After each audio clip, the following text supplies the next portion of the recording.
Hello guys. आज के इस वीडियो में बेटा हम लोग डिस्कशंस करेंगे electric field due to a finite line charge, है ना, या फाइनाइट वायर, है ना। अगर आपके पास एक फाइनाइट लेंथ का एक वायर है और उस वायर से आर डिस्टेंस पे इलेक्ट्रिक फील्ड निकालना है, ठीक, तो किस टाइप से किस तरीके से उस फील्ड को हम कैलकुलेट करेंगे, डेरिवेशंस क्या होगा और फॉर्मूला क्या होगा, वो सारी चीज़ें हम लोग डिस्कशंस करेंगे। और साथ ही साथ हम ये भी डिस्कशंस करेंगे कि अगर हमारे पास एक इनफाइनाइट लेंथ वायर है तो उस इनफाइनाइट लेंथ वायर का इलेक्ट्रिक फील्ड कैसे कैलकुलेट करेंगे, उसके लिए फॉर्मूला क्या होगा। दो तरीका होता है, एक गॉस थ्योरम से हम डिस्कस करेंगे बाद में। उससे पहले हम डिस्कशंस यहाँ पे ये करेंगे कि इंटीग्रेशंस मेथड से किस तरीके से आप एक इनफाइनाइट लेंथ वायर के लिए इलेक्ट्रिक फील्ड कैलकुलेट कर सकते हैं।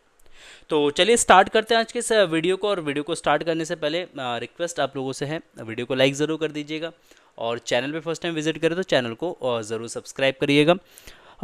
वीडियो में अगर कोई आपको लग रहा है कि कुछ मॉडिफिकेशंस की नीड है तो आप कमेंट सेक्शन में ज़रूर बता सकते हैं, और किस टाइप के और किस टॉपिक्स के वीडियोस चाहिए वो भी आप कमेंट सेक्शन में मुझे बता सकते हैं। तो चलिए स्टार्ट करते हैं आज के इस वीडियो को।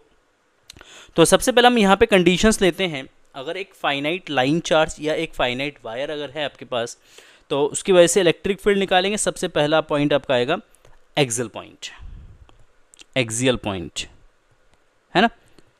तो सबसे पहला पॉइंट लेते हैं हम एक्सियल पॉइंट। तो अगर लेट से अगर आपके पास एक फाइनाइट लेंथ का वायर है, फाइनाइट लेंथ का मतलब हो गया, मान लो एक एल लेंथ का एक वायर है और इस एल लेंथ के वायर से आर डिस्टेंस पे आपको इलेक्ट्रिक फील्ड फाइंड करना है ना। तो लेट से एक वायर है और इस वायर पे आपका क्यू चार्ज यूनिफॉर्मली आपका डिस्ट्रीब्यूटेड है और इस वायर का लीनियर चार्ज डेंसिटी जो है आपका प्लस का लैम्डा है। लीनियर चार्ज डेंसिटी लैम्डा बेटा होता है that is Q upon L, मतलब पर यूनिट लेंथ पे कितना चार्ज है। तो पर यूनिट लेंथ पे जितना चार्ज होता है उस चार्ज को हम सिंपली बोलते हैं लीनियर चार्ज डेंसिटी, ठीक। और lambda is equal to q by l, तो इसको हम ऐसे भी लिख सकते हैं, lambda is equal to that is d q over d l भी लिख सकते हैं या d q over d x भी लिख सकते हैं, d q over d y भी हम लिख सकते हैं, डजेंट मैटर। नाउ इस वायर से इसके एंड से मान लेते हैं, इस एंड से ए डिस्टेंस पे हमारा एक पॉइंट पी है और इस पॉइंट पी पर आपको इलेक्ट्रिक फील्ड जो है फाइंड आउट करना है, ठीक। इस वायर से इस एंड से ए डिस्टेंस पे एक पॉइंट कंसीडर कर लेते हैं पी और इस पॉइंट पी पर आपको इलेक्ट्रिक फील्ड निकालना है। तो ये जो पॉइंट पी होगा बेटा, ये पॉइंट पी आपका एक्सियल पॉइंट होगा, ठीक, क्योंकि ये इसके एक्सिस पे लाई कर रहा है। क्लियर है। नाउ इस वायर की जो लेंथ है ये अज्यूम कर लेते हैं हम एल है, ये एल लेंथ का हमारे पास एक वायर है। तो अगर इलेक्ट्रिक फील्ड फाइंड करते हैं पॉइंट पी पे तो उसके लिए अज्यूम करते हैं कि इस पॉइंट पी से एक्स डिस्टेंस पे जाके आप यहाँ पे एक छोटा सा एलिमेंट कंसीडर कर लेते हैं, एक छोटा सा एलिमेंट ले लेते हैं।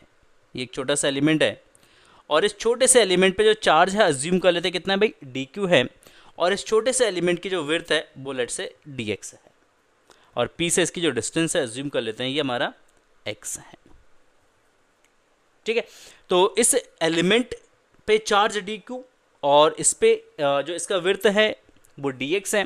तो अब इसके लिए लिख सकते हैं linear charge density lambda is equal to that is d q over d x, d q over d x.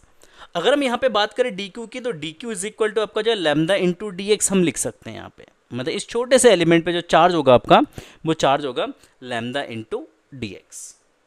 और ये जो छोटा सा एलिमेंट आपके पास है डी क्यू एलिमेंट जो है, इस डी क्यू एलिमेंट को आप कंसीडर कर सकते हैं कि हमारा एक पॉइंट चार्ज है, और इस पॉइंट चार्ज की वजह से पॉइंट पी पे जो इलेक्ट्रिक फील्ड बनेगा उसको लिखेंगे। तो electric field at point p due to d q charge, है ना। तो इस डी क्यू के चार्ज की वजह से जो इलेक्ट्रिक फील्ड बनेगा एक छोटा सा इलेक्ट्रिक फील्ड बनेगा डीई, और डीई इज इक्वल टू हो जाएगा बेटा आपका के डी क्यू बाय एक्स का स्क्वायर। डी क्यू का वैल्यू अगर रिप्लेस करते हैं तो यहाँ पे इलेक्ट्रिक फील्ड आपका जाएगा के lambda d x by d q, sorry x का स्क्वायर। तो ये तो हो गया एक छोटा सा फील्ड जो डी क्यू ने पॉइंट पी पर बनाया, बट इस पूरे रॉड की वजह से कितना इलेक्ट्रिक फील्ड बनेगा। तो इस पूरे रॉड के लिए इलेक्ट्रिक फील्ड अगर निकालना है तो हम इसको क्या कर देंगे, इंटीग्रेट कर देंगे।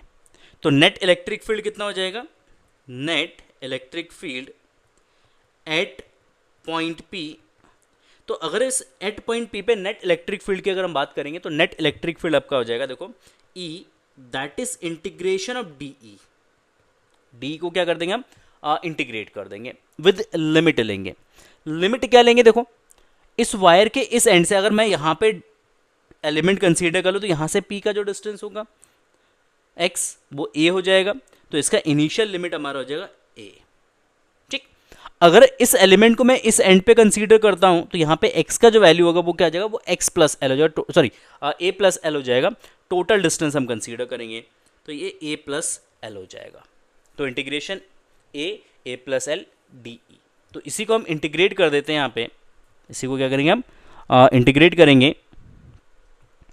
देखो इसका इंटीग्रेशन अगर हम करते हैं यहाँ पे तो इंटीग्रेशन से क्या मिलेगा हमें, तो E is equal to integration a to a plus l, है ना, और डी ई का वैल्यू यहाँ पे हम रिप्लेस करेंगे तो डी ई का वैल्यू हो जाएगा k lambda d x by x square, D x by x square है।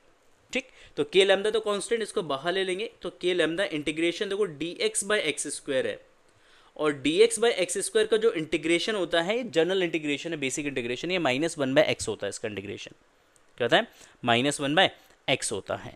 तो अगर हम इसको इंटीग्रेट करेंगे तो k लैम्डा -1/x, और इसका लिमिट आ जाएगा आपका a प्लस एल से a तक, हम इसको लिमिट से इंटीग्रेट करेंगे। क्लियर है। नाउ देखो अगर मैं यहाँ पे लिमिट रख दूँ तो k लैम्डा माइनस को बाहर ले लेता हूँ, है ना, तो पहला अपर लिमिट आ जाएगा a plus L -1/a, lower limit आ जाएगा आपका a। और यहाँ पे अगर मैं इस माइनस के अंदर मल्टीप्लाई कर दूँ तो इक्वेशंस आपका बनेगा k lambda 1/a minus 1/a plus L. ठीक, तो ये फाइनल एक्सप्रेशन आ जाएगा इलेक्ट्रिक फील्ड का। आप चाहो तो इसको आप सॉल्व भी कर सकते हो या यहीं पे आप छोड़ सकते हो इसको। अगर इधर सॉल्व करोगे तो a प्लस एल का इधर मल्टीप्लाई जाओ, a का इधर मल्टीप्लाई जाओ तो a से a कैंसिल हो जाए, ऊपर l बचेगा। तो आप इसको ऐसे भी लिख सकते हो इस एक्सप्रेशन को, that is k lambda l by that is a और ब्रैकेट में जाए a प्लस एल, a और a प्लस एल।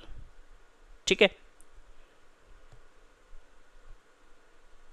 ठीक है, तो अब इसको लिख सकते हैं यहाँ पे देखो लैम्डा इंटू एल को आप लिख सकते हैं क्यू, क्योंकि मैंने यहाँ पे डिफाइन किया, देखो lambda is equal to q by l है, तो यहाँ से क्यू लिख सकते हैं lambda into l, lambda into l is equal to q. तो आप इसको ऐसे भी लिख सकते हैं k q by a plus l. तो ये हमारा इलेक्ट्रिक फील्ड का क्या आ जाएगा भाई, एक्सप्रेशन आ जाएगा। तो इलेक्ट्रिक फील्ड आ जाएगा के q by a plus L हो जाएगा। ठीक है, तो अगर एक वायर आपके पास है, एक फाइनाइट लेंथ का लाइन चार्ज है, वायर है, तो उसके एक्सिस पॉइंट पे जो इलेक्ट्रिक फील्ड होगा ये हो जाएगा E इज इक्वल टू के q by a plus L हो जाएगा। इस एक्सप्रेशन को आप ज़रूर याद रखिएगा, है ना। ये एक्सप्रेशन आपका मोस्ट इंपॉर्टेंट है, इसी पे बेस्ड आपका क्वेश्चन भी आ सकता है। चलिए अब बात करते हैं हम लोग इसके इक्वेटोरियल पॉइंट पर। कहाँ पे निकालेंगे, इक्वेटोरियल पॉइंट पे। ठीक है, देखो इक्वेटोरियल पॉइंट पे निकालने से पहले मैं जनरल पॉइंट डिस्कस कर लेता हूँ। जनरल पॉइंट से ही हम लोग जो है इसका इक्वेटोरियल पॉइंट पे इलेक्ट्रिक फील्ड निकाल सकते हैं। तो इसका जनरल पॉइंट डिस्कस करता हूँ मैं। तो सेकंड पॉइंट आप डाल दीजिएगा, जनरल पॉइंट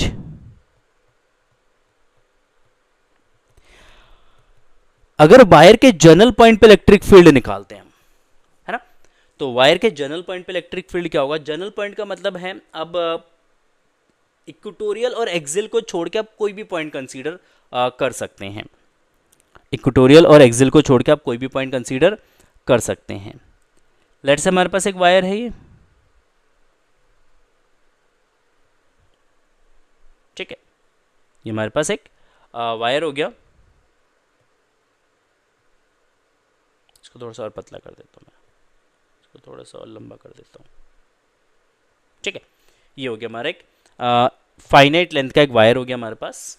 ठीक, और इस फाइनाइट लेंथ के वायर से आर डिस्टेंस पे, परपेंडिकुलर आर डिस्टेंस पे एक पॉइंट कंसीडर कर लेते हैं P, है ना, और इस पॉइंट P पर आपको इलेक्ट्रिक फील्ड फाइंड करना है। थोड़ा सा यहाँ पे, सॉरी, थोड़ा सा ज़्यादा डिस्टेंस पे ले लेता हूँ मैं, है ना। तो यहाँ पे एक पॉइंट है P, और इस पॉइंट P पर आपको इलेक्ट्रिक फील्ड निकालना है। इस पॉइंट P पर इलेक्ट्रिक फील्ड आपको जो है कैलकुलेट करना है।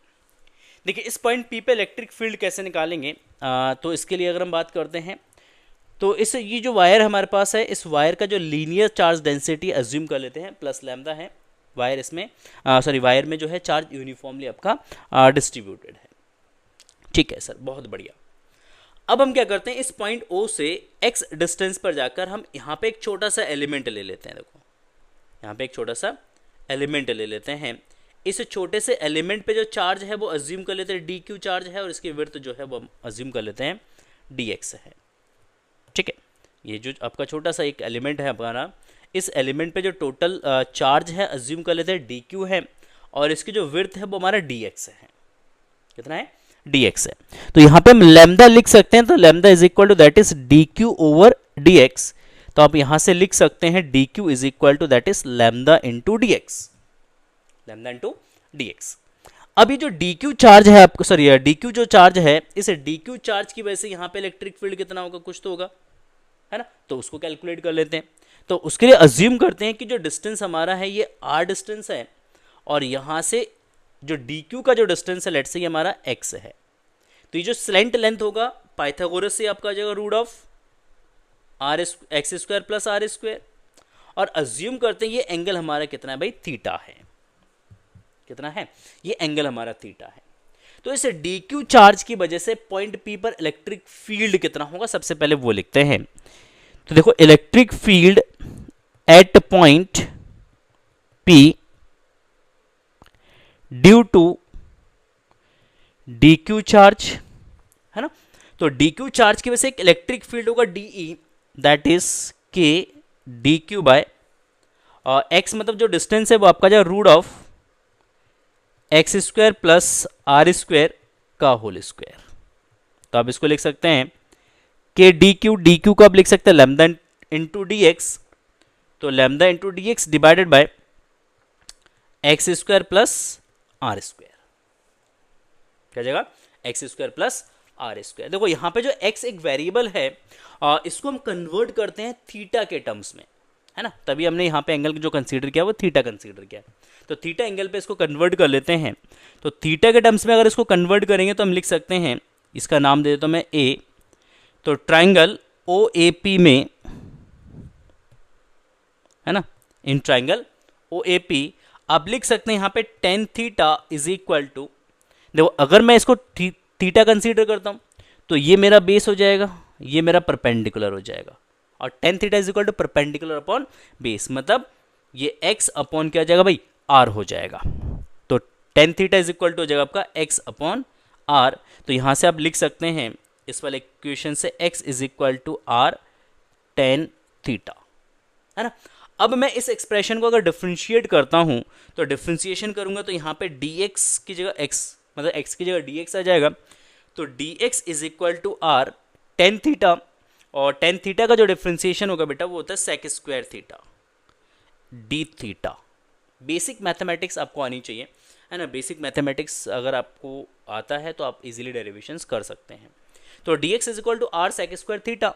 ठीक है, बहुत बढ़िया, dx का वैल्यू आ गया। अच्छा, मैं अगर x square plus r square का वैल्यू निकालना चाहूँ तो क्या निकलेगा, ये देखो x को मैं लिख सकता हूँ r टेन थीटा, तो ये आपका जो r square tan square theta plus r square. r को अगर मैं यहाँ से कॉमन ले लूँ तो सिंपली हमारा यहाँ पे बचेगा ten square theta plus one, और ten square theta plus one आपका हो जाएगा सेक स्क्वायर थीटा, तो ये R square sec square theta आ जाएगा। इतनी बातें समझ में आ रही है? ये जनरल मैथमेटिक्स था, यहाँ पे हमने मैथमेटिक्स यूज़ किया है।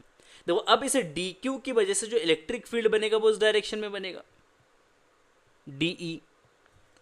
अब अगर मैं यहाँ पे एक हॉरिजॉन्टल और एक वर्टिकल लाइन ड्रॉ करता हूँ, एक हॉरिजॉन्टल लाइन और मैं एक वर्टिकल लाइन अगर यहाँ पे ड्रॉ करता हूँ, तो देखो आप ये एंगल थीटा हो जाएगा। ठीक, तो dE के कंपोनेंट्स बनेंगे। एक कंपोनेंट आपका इधर बनेगा, that is dE cos theta, और एक कंपोनेंट आपका यहाँ पे बनेगा इस डायरेक्शन में, that is dE sine theta, dE sine theta. अब देखो क्योंकि मैंने जनरल पॉइंट पे कंसीडर किया है, ऊपर की जो लेंथ है ये कम है, नीचे वाली लेंथ ज़्यादा है, तो इनमें से कोई भी कंपोनेंट आपका कैंसिल आउट नहीं होगा, ना तो D E cos theta cancel out होगा और ना ही डी ई साइन थीटा आपका कैंसिल आउट होगा। तो इस पॉइंट पे जो इलेक्ट्रिक फील्ड होगा वो दो डायरेक्शंस में होंगे, एक इसके एक्स डायरेक्शन में होगा, एक वाई डायरेक्शन में होगा। तो आप यहाँ पे डी ई कॉस थीटा को भी इंटीग्रेट करोगे और डी ई साइन थीटा को भी आप क्या करोगे भाई, इंटीग्रेट करोगे। ठीक, तो चलिए सबसे पहले हम बात करते हैं डी ई का वैल्यू क्या है यहाँ पे, है ना, डी ई का वैल्यू क्या है। तो अगर मैं डी ई का वैल्यू निकालूं यहां से, तो डी ई हमारे पास है यहाँ पे, देखो डी ई इस वाले एक्सप्रेशन की बात कर रहे हैं, है ना, इस एक्सप्रेशन की। देखो D E is equal to हमारे पास है के लैम्डा, डी एक्स हमारा है यहाँ पे, देखो डी एक्स हमारे पास है r sec square theta d theta, तो इसको लिखूंगा r sec square theta d theta और डिवाइडेड बाय, देखो यहाँ पे r square plus x square, इसका जो वैल्यू है यहाँ पे देखो, ये जो वैल्यू है r square plus x square, इसका वैल्यू सॉल्व करके आया था हमारा सेक स्क्वायर थीटा, क्या निकल के आया, सेक स्क्वायर थीटा। तो आप इसको लिखोगे r square sec square theta, और यहाँ पे अगर आप देखो तो सेक स्क्वायर थीटा से सेक स्क्वायर थीटा कैंसिल हो जाएगा, एक आर से एक आर कैंसिल हो जाएगा, और डी ई का जो वैल्यू होगा आपका ये आ जाएगा के lambda D theta upon R, क्या जाएगा, D is equal to K lambda D theta upon R आ जाएगा। हम इसको इंटीग्रेट करेंगे डी ई कॉस थीटा, तो ये वाला जो कंपोनेंट देगा ये एक्स कंपोनेंट देगा, तो इलेक्ट्रिक फील्ड का एक्स कंपोनेंट इस डायरेक्शन में हो जाएगा। एक डी ई साइन थीटा को अगर हम इंटीग्रेट करेंगे तो ये देगा इलेक्ट्रिक फील्ड का वाई कंपोनेंट, तो ऊपर के डायरेक्शन में हमारा वाई कंपोनेंट आ जाएगा। तो आप इसको इंटीग्रेट करोगे, ठीक, तो सॉरी हिंदी में लिख दिया मैंने, ठीक है ना। सो इलेक्ट्रिक फील्ड का जो एक्स कंपोनेंट है ये आपका आ जाएगा integration of D E cos theta. अब लिमिट क्या यूज करेंगे, लिमिट के लिए देखो सबसे पहले तो यहां पे लिमिट आप सबसे पहले आइडेंटिफाई करो कि लिमिट क्या यूज करेंगे हम लोग। तो लिमिट यहां पे हम यूज करने वाले हैं, देखो ये जो एंड है ना, ये जो एंड है, ये एंड यहां पे इस पॉइंट पी पे कुछ एंगल सबटेंड कर रहा है ना, और ये वाला जो एंड है ये भी इस पॉइंट पी पे कुछ एंगल सबटेंड कर रहा है। ठीक, तो ऊपर वाला जो एंगल है इसको हम अज्यूम करते हैं, क्योंकि ये एंटी क्लॉकवाइज डायरेक्शन में बनेगा, सॉरी क्लॉकवाइज डायरेक्शन में बनेगा, तो ये एंगल मैं ले लेता हूं यहाँ पे फाई 1, और नीचे वाला जो एंगल होगा ये एंटी क्लॉकवाइज बनेगा, और इस एंगल को मैं ले लेता हूं फाई 2। ठीक, तो दो एंगल यहाँ पे ऊपर फाई 1, क्योंकि क्लॉकवाइज एंगल अगर मेजर करेंगे तो नेगेटिव आएगा, तो माइनस फाई 1 से फाई 2 तक हम क्या करेंगे, इसको इंटीग्रेट करेंगे, माइनस फाई 1 से फाई 2 तक क्या करेंगे हम इसको इंटीग्रेट करेंगे। तो यहाँ पे हम जो लिमिट यूज़ करने वाले हैं, तो लिमिट यूज़ करेंगे माइनस फाई 1 से फाई 2 तक हम इसको इंटीग्रेट करेंगे। लिमिट समझ में आया, लिमिट समझ में आया। दोनों वायर का जो दो एंड है वो उस पॉइंट पी से कितना एंगल सबटेंड कर रहा है वो आप कंसीडर करोगे। तो एक एंगल मैंने ले लिया फाई 1, दूसरा एंगल मैंने ले लिया फाई 2, क्योंकि फाई 1 एंगल क्लॉकवाइज डायरेक्शन में है, इसीलिए हम एंगल को जो मेजर करेंगे वो नेगेटिव में लेंगे, और एंटी क्लॉकवाइज डायरेक्शन में जो एंगल होता है उसको हम पॉजिटिव में लेते हैं। ठीक है ना। तो ये आपका जो इंटीग्रेशन माइनस फाई 1 से फाई 2, ठीक, डी ई कॉस थीटा, तो डी ई हमारे क्या बचा, K lambda D theta by R into cos theta. Check करो एक बार आप यहां पे देखो, D E is equal to K lambda D theta by R है।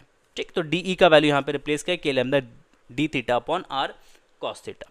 देखो के लैम्डा बाय आर तो कांस्टेंट है, इसको बाहर ले लेते हैं, कॉस थीटा का इंटीग्रेशन बचेगा, मतलब कॉस थीटा डी थीटा यहां पे बचेगा, तो इसका इंटीग्रेशन हो जाएगा साइन थीटा, और ये आपका फाई 2 से माइनस फाई 1, फाई 2 से माइनस फाई 1। अब यहाँ पे अगर हम लिमिट सब्स्टिट्यूट करते हैं तो k lambda by r, k lambda by r sine phi 2 minus sine minus phi 1। ठीक, अच्छा आपने ट्रिग्नोमेट्री का एक आइडेंटिटी पढ़ा होगा, sine minus x is equal to minus का साइन एक्स होता है ना। तो इसी आइडेंटिटी का हमने क्या करना है, यूज करना है। देखो यहाँ पे साइन माइनस फाई 1 है, तो इसको मैं लिख सकता हूं, तो ये के लैम्डा बाय आर, तो ये आपका जो sine phi 2 plus sine phi 1, तो ये जो माइनस है ये माइनस आपका क्या आ जाएगा, ये बाहर आ जाएगा, आपका माइनस क्या आ जाएगा, बाहर आ जाएगा। तो एक्स कंपोनेंट जो होगा इलेक्ट्रिक फील्ड का एक्स कंपोनेंट, मैं इसको पैरेलल सॉरी परपेंडिकुलर कंपोनेंट्स भी बोलूंगा, क्योंकि जब वायर का परपेंडिकुलर कंपोनेंट मतलब वायर के परपेंडिकुलर ही है, परपेंडिकुलर कंपोनेंट्स मेरा बोलने का रीज़न ये है कि जो कंपोनेंट है ये आपका वायर के परपेंडिकुलर है। देखो यहाँ पे ये वायर की लेंथ है, इस लेंथ के परपेंडिकुलर कंपोनेंट है एक्स कंपोनेंट। क्योंकि जब आप वायर के ओरिएंटेशंस को चेंज करेंगे तो आपको कंफ्यूजन हो जाएगा कि एक्स कंपोनेंट कौन सा है और वाई कंपोनेंट्स कौन सा है। तो बेटर है उसको आप इस तरीके से याद रखो कि ये वायर का परपेंडिकुलर कंपोनेंट्स है, जो वायर के पैरेलल होगा उसको हम पैरेलल कंपोनेंट्स बोल देंगे। ठीक, तो पैरेलल कंपोनेंट्स और परपेंडिकुलर कंपोनेंट्स अगर आप इसको याद रखते हो तो ये आपको लोगों के लिए ईजी रहेगा फॉर्मूले को रिकॉल करने में। ठीक है, चलिए बहुत बढ़िया। नेक्स्ट हम बात करते हैं पैरेलल कंपोनेंट्स की बात करते हैं। किसकी बात करेंगे हम बात करेंगे पैरेलल कंपोनेंट की, है ना। पैरेलल कंपोनेंट मतलब बाई कंपोनेंट। देखो ये वाला जो कंपोनेंट है y component d sine theta, ये इस वायर के पैरेलल है। अगर आप देखो ये वाला कंपोनेंट जो है वो ये और ये वायर एक दूसरे के पैरेलल है, तो इसलिए हम इसको पैरेलल कंपोनेंट्स भी बोल सकते हैं। ठीक है ना, चलिए बहुत बढ़िया। तो देखो यहाँ पे वाई कंपोनेंट हो जाएगा इलेक्ट्रिक फील्ड का वाई कंपोनेंट हो जाएगा ई वाई, या इसको हम पैरेलल कंपोनेंट भी बोलेंगे। तो E parallel that is integration of D E sign theta. D E sine theta limit आपका वही सेम रहेगा फाई 1 से फाई 2। तो अगेन अगर मैं इसको इंटीग्रेट करूंगा तो सिंपली डी ई आपका जाएगा के लैम्डा बाय आर कांस्टेंट बाहर आ जाएगा, इंटीग्रेशन यहाँ पे आपका बचेगा sine theta d theta minus phi 1 से फाई 2। फाई 1 से फाई 2 तक आप इसको इंटीग्रेट करोगे। ठीक हो गया। साइन थीटा का इंटीग्रेशन होता है माइनस का कॉस थीटा, तो माइनस का के लैम्डा बाय आर, और ये आपका जब कॉस थीटा और फाई 2 से माइनस का फाई 1। देखो लिमिट सब्स्टिट्यूट कर दोगे यहाँ पे तो माइनस का के लैम्डा बाय आर, है ना। तो ये जगह cos theta 2 sorry phi 2 minus cos minus phi 1। और कॉस में जो आइडेंटिटी होता है, कॉस का जो आइडेंटिटी होता है cos minus x is equal to आपका होता है कॉस एक्स, है ना, प्लस का होता है। तो ये प्लस का ही टर्म रहेगा और इस माइनस के अंदर मल्टीप्लाई कर दूंगा तो फाई 1 टर्म्स आपका पॉजिटिव हो जाएगा, फाई 2 टर्म्स आपका नेगेटिव हो जाएगा। ठीक है ना। तो अगर हम बात करें यहाँ पे तो यहाँ पे इलेक्ट्रिक फील्ड जो बनेगा आपका ई दैट इज के lambda by r, k lambda by r minus के अंदर मल्टीप्लाई कर दीजिएगा तो cos phi 1 minus cos phi 2 आएगा। ठीक, तो ये इलेक्ट्रिक फील्ड का पैरेलल कंपोनेंट हो जाएगा। तो आप पैरेलल और परपेंडिकुलर कंपोनेंट का यूज़ करके आप रिजल्टेंट फील्ड यहाँ पे फाइंड आउट कर सकते हैं। तो अगर हम बात करें रिजल्टेंट फील्ड किस डायरेक्शन में होगा तो डी ई के डायरेक्शन में आपका रिजल्टेंट फील्ड होगा, डी ई के डायरेक्शन में आपका रिजल्टेंट फील्ड होगा। ठीक है, इज इट क्लियर? यहाँ तक समझ में आया? तो इसी दो फॉर्मूले का यूज़ करना, दो फॉर्मूले यूज़ करना है और इसका यूज़ करके जो है हम लोग बाकी कंडीशन सॉल्व करने वाले हैं। ठीक है, बाकी के जो कंडीशन है वो इसी से सॉल्व होगा। तो ये हमारा पैरेलल मतलब वाई कंपोनेंट हो गया, ये हमारा एक्स कंपोनेंट हो गया। ठीक, अब इसी के बेसिस पे मैं बात करता हूँ इक्वेटोरियल पॉइंट की। किसकी बात करेंगे हम? इक्वेटोरियल पॉइंट की बात करेंगे। देखो इक्वेटोरियल पॉइंट की बात करते हैं। इक्वेटोरियल पॉइंट का मतलब क्या हो गया? इक्वेटोरियल पॉइंट का मतलब हो गया परपेंडिकुलर वाई सेक्टर पे आपका अगर कोई चार्ज है ना, परपेंडिकुलर बाई सेक्टर पे अगर कोई चार्ज है आपका तो उस सॉरी चार्ज कह रहा हूँ कोई पॉइंट है तो उस पॉइंट को हम इक्वेटोरियल पॉइंट बोलेंगे, है ना। देखो इसके मिड से आर डिस्टेंस पे एक पॉइंट कंसीडर कर लेते हैं और मान लेते हैं ये दोनों एंड इस पॉइंट पे एक ही angle separate same angle separate करेगा क्योंकि मिड से हमने डिस्टेंस लिया है। तो मिड से डिस्टेंस अगर लिया है, मान लो ये मिड पॉइंट है इसका, ये पॉइंट पी है, ये डिस्टेंस आर है, तो ये एंगल आपका थीटा हो जाएगा, ये वाला एंगल भी आपका थीटा हो जाएगा। मीन्स जो फाई 1 और फाई 2 जो एंगल आपका था ये एंगल आपका थीटा हो गया, ये एंगल थीटा हो गया। तो यहाँ पे इलेक्ट्रिक फील्ड के दो कंपोनेंट, एक पैरेलल कंपोनेंट एक परपेंडिकुलर कंपोनेंट। ठीक, उसके उस पर क्या इफेक्ट पड़ता है वो देखते हैं। तो वायर की जो लेंथ है वो L है, तो ये वाला लेंथ ऊपर L/2 हो जाएगा और ये वाला लेंथ आपका L/2 हो जाएगा। अगर हम स्लेंट लेंथ की बात करेंगे तो स्लेंट लेंथ आपका हो जाएगा R² प्लस L²/4, L²/4। देखो तो इलेक्ट्रिक फील्ड का जो पैरेलल कंपोनेंट है तो पैरेलल कंपोनेंट आपका है K lambda by R cos phi 1 minus cos phi 2। तो अगर φ1 φ2 सेम है, थीटा है, तो ये cos थीटा, ये भी cos थीटा हो जाएगा, तो ये आपस में क्या हो जाएगा भाई, कैंसिल आउट हो जाएगा, आपस में कैंसिल आउट हो जाएगा। तो इलेक्ट्रिक फील्ड का जो पैरेलल कंपोनेंट है वो आपका जीरो हो जाएगा। मतलब इक्वेटोरियल पॉइंट पे इलेक्ट्रिक फील्ड का जो पैरेलल कंपोनेंट है, वायर के जो पैरेलल कंपोनेंट होगा वो आपका जीरो हो जाएगा, जीरो हो जाएगा। और अगर हम परपेंडिकुलर कंपोनेंट की बात करते हैं तो ई परपेंडिकुलर, जिसको ई एक्स भी हमने नेम दिया था, तो ई परपेंडिकुलर दैट इज के आर बाय सॉरी के लैम्डा बाय आर, और ये आपका जो साइन φ1 प्लस साइन φ2। देखो अब पीछे से फॉर्मूला चेक कर लो, जो परपेंडिकुलर कंपोनेंट है इसमें साइन φ2 प्लस साइन φ1 है, या साइन φ1 प्लस साइन φ2 लिख सकते हैं, और इसमें साइन cos φ1 माइनस cos φ2 था, तो इसलिए ये वाला कंपोनेंट जीरो हो गया। ये परपेंडिकुलर कंपोनेंट आपका बचा हुआ है। और क्योंकि φ1 φ2 सेम है, थीटा एंगल है, अगर ये थीटा एंगल है तो सिंपली आप यहां पे लिख सकते हैं k lambda by r sine theta into two, है ना, ये साइन थीटा ये साइन थीटा, तो 2 साइन थीटा हो जाएगा। और साइन थीटा का अगर मैं वैल्यू निकालूं यहाँ पे तो 2 के lambda by r sine theta का अगर मैं यहाँ पे वैल्यू निकालता हूँ तो साइन थीटा का जो वैल्यू होगा ये हो जाएगा perpendicular upon base, sorry perpendicular upon hypotenuse.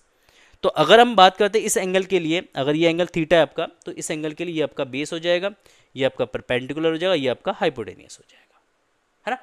तो इस केस में अगर हम बात करते हैं तो आपका परपेंडिकुलर l/2 है, तो ये आपका l/2 divided by root of r square plus L square by 4। ठीक, अगर मैं इसका डिवाइड में 1 लेता हूँ, एलसीएम ले लूंगा तो 4 का आर से मल्टीप्लाई हो जाएगा, और यहाँ से 4 का स्क्वायर रूट 2 आ जाएगा, 2 और ये 2 कैंसिल आउट हो जाएगा। देखो इस 4 का स्क्वायर रूट 2 आएगा नीचे, ये 2 और ये 2 आपस में क्या जाएगा, कैंसिल आउट हो जाएगा। तो अगर ये आपस में कैंसिल आउट होते हैं, है ना, ये आपस में कैंसिल आउट होते हैं, तो लास्ट एक्सप्रेशन जो आपका बनेगा तो 2 के lambda L by are root of 4 are square plus L square आ जाएगा, that is electric field E, है ना।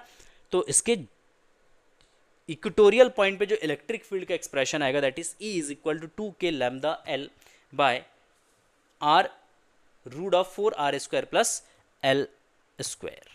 अच्छा, अब चाहो तो यहाँ पे लैम्डा इंटू एल को आप लैम्डा इंटू एल जो है हमारा, तो लैम्डा इंटू एल को आप क्यू भी लिख सकते हैं, है ना। तो यहाँ पे जो लैम्डा इंटू एल है, लैम्डा इंटू एल को अगर क्यू रिप्लेस कर देंगे तो इलेक्ट्रिक फील्ड का जो एक्सप्रेशन है वो आपका जाए 2kq by are root of 4 are square plus L square हो जाएगा। ठीक है, तो ये q के टर्म्स में आपका एक्सप्रेशन आ जाएगा, ऊपर वाला जो एक्सप्रेशन है वो लैम्डा के टर्म्स में है। क्लियर है। तो एक फाइनाइट लेंथ वायर के लिए हमने जर्नल पॉइंट पे इलेक्ट्रिक फील्ड निकाला, हमने उसके एक्सियल पॉइंट पे इलेक्ट्रिक फील्ड निकाला, हमने उसके इक्वेटोरियल पॉइंट पे इलेक्ट्रिक फील्ड निकाला है। अब मैं बात करता हूं एक फाइनाइट लेंथ वायर के लिए, सॉरी इनफाइनाइट लेंथ वायर के लिए इलेक्ट्रिक फील्ड क्या होगा, है ना। तो electric field due to an infinite line charge, infinite line charge, अगर आपके पास एक इनफाइनाइट लाइन चार्ज है तो उस इनफाइनाइट लाइन चार्ज की वजह से इलेक्ट्रिक फील्ड कितना होगा उसके बारे में डिस्कशंस करते हैं। सिंपल सा लॉजिक के साथ हम इस डेरिवेशंस को करने वाले हैं। तो अज्यूम करो कि हमारे पास एक इनफाइनाइट लॉन्ग वायर है, अज्यूम करो कि हमारे पास एक इनफाइनाइट लॉन्ग वायर है।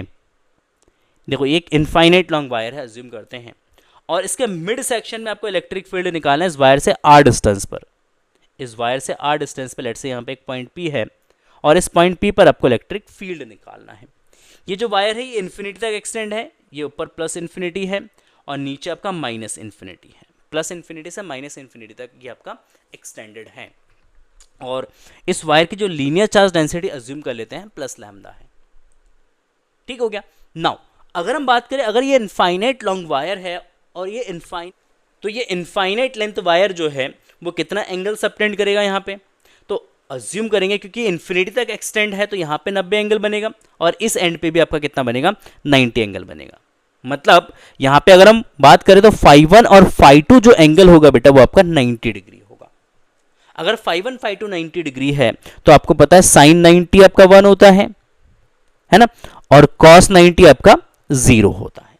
तो इलेक्ट्रिक फील्ड का जो x कंपोनेंट होगा मींस पैरेलल कंपोनेंट जो होगा, सॉरी हाँ बाई कंपोनेंट है ये, पैरेलल कंपोनेंट। तो पैरेलल कंपोनेंट आपका होता है k q by r cos phi one minus cos phi two. देखो यहाँ पे ये आपका पैरेलल कंपोनेंट है ना, cos phi one minus cos phi two है ये पैरेलल कंपोनेंट, ई पैरेलल है। तो यहाँ पे फाई वन 90 रख देंगे, यहाँ पे फाई टू 90 रख देंगे, तो आपका एक्सप्रेशन बनेगा यहाँ पे क्या बनेगा एक्सप्रेशन, cos 90 माइनस cos 90, और cos 90 जीरो होता है तो ये पूरा एक्सप्रेशन हमारा क्या हो जाएगा, जीरो हो जाएगा। तो इलेक्ट्रिक फील्ड का पैरेलल कंपोनेंट यहाँ पे कितना होगा भाई, जीरो हो जाएगा। ठीक, अब बात करते हैं परपेंडिकुलर कंपोनेंट की। तो परपेंडिकुलर कंपोनेंट क्या होगा, परपेंडिकुलर कंपोनेंट जो k lambda by r, k lambda by r. ठीक, और sine phi one plus sine phi two होता है, तो यहाँ पे आपका साइन 90 प्लस साइन 90, साइन 90 आपका 1, साइन 90 आपका 1, 1 प्लस 1 आपका 2 हो जाएगा। तो ये सिंपली है 2 के लैम्डा बाय आर। तो इस पॉइंट पे इलेक्ट्रिक फील्ड का एक परपेंडिकुलर कंपोनेंट होगा, और ये जो परपेंडिकुलर कंपोनेंट होगा इलेक्ट्रिक फील्ड का ये होगा 2 के लैम्डा एल। मीन्स इस पॉइंट पे जो इलेक्ट्रिक फील्ड होगा वो आपका इस डायरेक्शन में होगा, परपेंडिकुलर टू वायर होगा। इलेक्ट्रिक फील्ड का जो डायरेक्शन है ये परपेंडिकुलर टू वायर होगा। किसके परपेंडिकुलर, वायर के परपेंडिकुलर होगा। क्या इतनी बातें समझ में आ रहा है? तो अगर एक इनफाइनाइट लॉन्ग वायर है तो उस इनफाइनाइट लॉन्ग वायर के लिए जो इलेक्ट्रिक फील्ड होता है वो 2 के लैम्डा बाय आर हो जाएगा। आई होप यहां तक सबको क्लियर है, आई होप यहां तक सबको समझ में आ गया होगा। अब बात करते हैं सेमी इनफाइनाइट लॉन्ग वायर के लिए। किसके लिए हम बात करते हैं, सेमी इनफाइनाइट लॉन्ग वायर की बात करते हैं। देखो सेमी इनफाइनाइट लॉन्ग वायर की अगर हम बात करेंगे तो सेमी इनफाइनाइट लॉन्ग वायर का मतलब क्या हो गया, तो सेमी इनफाइनाइट लॉन्ग वायर का मतलब ये हो गया क्या, लेट से हमारे पास एक वायर है ना, लेट से हमारे पास एक वायर है और ये वायर इन्फिनिटी तक एक्सटेंड है। ये जो वायर है, ये वाला जो पॉइंट एंड है वो इन्फिनिटी तक एक्सटेंड है आपका, और ये वाला पॉइंट जो है इसी पॉइंट पर है यहाँ पे। ठीक, और इस वायर से आर डिस्टेंस पे जाके हम इलेक्ट्रिक फील्ड निकालेंगे। यहाँ से आर डिस्टेंस पे जाके हम एक पॉइंट कंसीडर करेंगे और इस पॉइंट पी पे इलेक्ट्रिक फील्ड निकालेंगे, है ना। ये आर डिस्टेंस है, यहाँ पे एक पॉइंट कंसीडर कर लेते हैं पी, और इस पॉइंट पी पे इलेक्ट्रिक फील्ड निकालेंगे और इसका जो लेंथ है अज्यूम कर लेते हैं, वो सॉरी जो लीनियर चार्ज डेंसिटी अज्यूम कर लेते हैं आपका लैम्डा है। ठीक है, मतलब इस वायर के एक एंड पे इलेक्ट्रिक फील्ड निकाल रहे हैं, तो किसी एक एंड पे इलेक्ट्रिक फील्ड कैसे निकालेंगे, किसी एंड पे इलेक्ट्रिक फील्ड कैसे निकालेंगे, तो सिंपल सा तरीका होगा। यहाँ पे देखो ये जो एंड है आपका ए मान लेते हैं इसको, ये वाला जो इन्फिनिटी पे एंड है ये हमारा बी है, तो ए एंड पॉइंट पी पे कितना एंगल सबटेंड करेगा, तो क्योंकि इसी के लाइन में है तो हाँ फाई वन एंगल्स बनाएगा 0। ये बी एंड जो है यहाँ पे कितना एंगल सबटेंड करेगा, ये 90 सबटेंड करेगा। ठीक, तो इलेक्ट्रिक फील्ड के दो कंपोनेंट, एक पैरेलल कंपोनेंट है और एक परपेंडिकुलर कंपोनेंट है। तो फाई वन हमारा 0 डिग्री, फाई टू हमारा 90 डिग्री हो जाएगा। मतलब एक एंड का जो एंगल है वो 0 डिग्री होगा, दूसरे एंगल का दूसरे एंड का जो एंगल होगा वो हमारा 90 डिग्री होगा। ठीक, अब अगर मैं यहाँ पे पैरेलल और परपेंडिकुलर कंपोनेंट निकालता हूँ इलेक्ट्रिक फील्ड का, है ना। देखो पैरेलल कंपोनेंट का मतलब हो गया इस डायरेक्शन में जो कंपोनेंट बनेगा इलेक्ट्रिक फील्ड का, दैट इज पैरेलल कंपोनेंट। ठीक है, और इस डायरेक्शन में जो इलेक्ट्रिक फील्ड बनेगा इसको हम बोलेंगे इसका परपेंडिकुलर कंपोनेंट। तो इसका पैरेलल कंपोनेंट क्या होगा, देखो पैरेलल कंपोनेंट हो जाएगा के लैम्डा बाय आर, पैरेलल में क्या आता है कॉस थीटा आता है, तो ये आपका जो cos phi one minus cos phi two, है ना। तो ये k lambda by r cos phi one that is cos 0 minus cos 90, cos 0 minus cos 90। अगर कॉस 0 1 है, कॉस 0 1 हो जाएगा, कॉस 90 0 हो जाएगा। तो ये सिंपली ई पैरेलल कंपोनेंट जो आपका जाएगा दैट इज के lambda by R, parallel component आ गया के लैम्डा बाय आर। अगर मैं परपेंडिकुलर कंपोनेंट की बात करता हूँ, परपेंडिकुलर कंपोनेंट क्या बनेगा, तो ये ऊपर कर देता हूँ मैं इसको, तो ई परपेंडिकुलर दैट इज के लैम्डा बाय आर, और sine phi one plus sine phi two, तो साइन 0 प्लस साइन 90, है ना, साइन 0 प्लस साइन 90, साइन 0 0 हो जाएगा, साइन 90 आपका 1 हो जाएगा। तो इसका परपेंडिकुलर कंपोनेंट भी आपका आ जाएगा के lambda by r. Clear? Means इस पॉइंट पे जो इलेक्ट्रिक फील्ड आपका है, इसका parallel component, sorry perpendicular component k lambda by r, इसका पैरेलल कंपोनेंट भी आपका, इसका पैरेलल कंपोनेंट भी आपका है, दैट इज के लैम्डा बाय आर। तो यहाँ पे एक रिजल्टेंट इलेक्ट्रिक फील्ड बनेगा इस डायरेक्शन में, ये इसका रिजल्टेंट इलेक्ट्रिक फील्ड होगा ई। और ये रिजल्टेंट इलेक्ट्रिक फील्ड जो होगा ये यहाँ से 45 डिग्री के एंगल पर होगा और इस एक्सिस से भी 45 डिग्री के एंगल पर होगा, क्योंकि दोनों का मैग्नीट्यूड हमारा सेम है। और ई जो होगा ये हो जाएगा ई यहाँ पे, that is root of E parallel का स्क्वायर प्लस ई परपेंडिकुलर का स्क्वायर, ई परपेंडिकुलर का स्क्वायर। तो जब इसको आप सॉल्व करोगे वैल्यूज रख के, तो ये आपका जो सिंपली √2 के लैम्डा बाय आर। तो मतलब इस पॉइंट पे जो नेट इलेक्ट्रिक फील्ड आपका होगा, नेट इलेक्ट्रिक फील्ड हो जाएगा √2 के लैम्डा बाय आर हो जाएगा, √2 के लैम्डा बाय आर। ठीक, तो ये मोस्ट इंपॉर्टेंट पॉइंट है, ये एक मोस्ट इंपॉर्टेंट पॉइंट है। इसीलिए मोस्ट इंपॉर्टेंट पॉइंट है क्योंकि फ्लक्स पे, इस वायर पे बेस्ड फ्लक्स भी कैलकुलेट करने के लिए आता है। और इसके एज पे अगर हम एंड पे अगर एक रिंग सब्स्टिट्यूट कर देते हैं आर रेडियस का, तो उस पर कितना फोर्स लगेगा उस पर भी क्वेश्चन बनता है। तो इस कंडीशन पे बहुत सारे क्वेश्चंस आपके बनते हैं, चाहे वो फ्लक्स से रिलेटेड है, चाहे वो फोर्स से रिलेटेड है। तो ये एक इंपॉर्टेंट कंडीशन है, ठीक, इसको जरूर याद रखिएगा। परपेंडिकुलर पैरेलल कंपोनेंट इसका सेम होता है, के लैम्डा बाय आर होता है। पैरेलल कंपोनेंट जो वायर के पैरेलल होगा, परपेंडिकुलर कंपोनेंट जो वायर के परपेंडिकुलर होगा यहाँ पे, और जो नेट फील्ड होता है वो √2 के लैम्डा बाय आर होता है। ठीक, तो आई होप आपको ये चीज़ें जो है क्लियर हो गया होगा। ठीक, वायर से रिलेटेड जितने भी कंडीशंस थे वो सारे कंडीशंस ऑलमोस्ट हम लोगों ने डिस्कस कर लिया है। ठीक, इसके अलावा वायर का कोई कंडीशंस नहीं बनता है और ना ही कोई कंडीशंस आपसे पूछा जाएगा। तो यही कंडीशन है, इक्वेटोरियल पॉइंट पे है, जनरल पॉइंट पे, एक्सियल पॉइंट पे, और एक इनफाइनाइट लॉन्ग वायर के लिए इलेक्ट्रिक फील्ड निकालते हैं उसके मिड सेक्शन में और इसके एंड पॉइंट पर। ठीक, तो ये 5 कंडीशंस है और 5 कंडीशंस पे बेस्ड आपका क्वेश्चन जेईई मेंस एडवांस और नीट में जो है वो पूछे जाते हैं। ठीक, तो आई होप आपको ये वीडियो पसंद आया होगा। अगर वीडियो पसंद आए तो प्लीज़ वीडियो को लाइक कर दीजिएगा, अपने दोस्तों के साथ वीडियो को शेयर ज़रूर करिएगा। ठीक, और चैनल पे फर्स्ट टाइम विजिट करें तो चैनल को ज़रूर सब्सक्राइब करिएगा। किस टॉपिक पे आपको वीडियो चाहिए, कौन सा टॉपिक आपके लिए डिफिकल्ट हो रहा है, आप नहीं समझ पा रहे, मुझे कमेंट सेक्शन में बताइएगा। मैं कोशिश करूँगा कि मैं बहुत ईजी तरीके से, ईजी वे में मैं आप लोगों को एक्सप्लेन कर सकूँ, समझा सकूँ। ठीक है, तो चलिए मिलते हैं नेक्स्ट वीडियो में, तब तक के लिए thank you and so much and bye bye.